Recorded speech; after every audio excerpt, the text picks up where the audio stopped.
വേദനയുള്ള മനുഷ്യനൊപ്പം കരുണയോടെ നിൽക്കുക എന്ന ആശയം ഉയർത്തിപ്പിടിച്ച് കേരള സർക്കാർ ആയുഷ് ഹോമിയോപ്പതി വകുപ്പ്, നാഷണൽ ആയുഷ് മിഷൻ, കാരുണ്യ പദ്ധതി എന്നിവയുടെ നേതൃത്വത്തിൽ പാലിയേറ്റീവ് കുടുംബസംഗമം നടത്തി.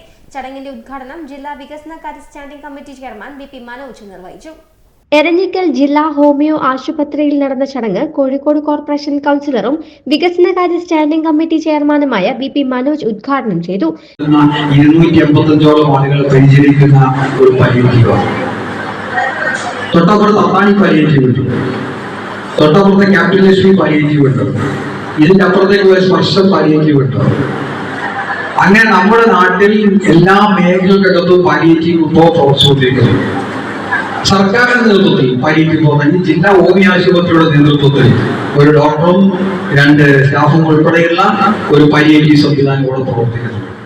4ാം വാർഡ് കൗൺസിലർ ആമിറ സിറാജ് അധ്യക്ഷയായി. ജില്ലാ programme manager doctor Aneena P Thyagaraj മുഖ്യപ്രഭാഷണം നടത്തി. പ്രശ്നങ്ങൾ ഇനി ഇതെല്ലാം മറ്റെന്തെങ്കിലും തരത്തിലാണ് നിങ്ങൾക്ക് ഈ ഒരു സേവനം വേണ്ടത് എന്നൊക്കെ ഉണ്ടെങ്കിൽ ഇന്ന് ഇവിടെ നമ്മൾ കൂടിയിരിക്കുന്ന ഒരു സമയത്ത് എന്റെ ഒരു ആഗ്രഹം, ഇവർക്ക് എന്താണോ ഒരു മാറ്റങ്ങൾ വേണ്ടത്, അല്ലെ നിങ്ങൾക്കാണ് അറിയേണ്ടത് എന്താണ് നമ്മുടെ ജീവിതത്തിൽ നല്ലതായിട്ട്, നിങ്ങൾക്ക് സന്തോഷമുണ്ടാവാൻ നിങ്ങൾ എന്താണോ ആഗ്രഹിക്കുന്നത്. നമ്മൾ വർക്ക്ഷോപ്പ് എന്ന് പറയും, ശില്പശാല അല്ലെ, നിങ്ങളുടെ ആഗ്രഹങ്ങൾ ഇവിടെ ഡോക്ടേഴ്സ് അല്ലെങ്കിൽ നമ്മുടെ ജീവനക്കാരുമായിട്ട് പങ്കുവെച്ചിട്ട് അത് എഴുതിയെടുക്കും.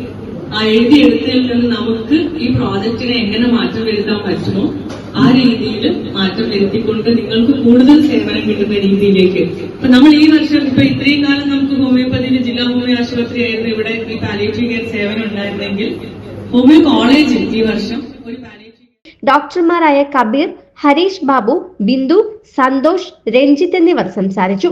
ആശുപത്രി സൂപ്രണ്ട് സോണി BJ സ്വാഗതവും കാരുണ്യ മെഡിക്കൽ ഓഫീസർ ഡോക്ടർ ഷീന ബഷീറ നന്ദിയും പറഞ്ഞു.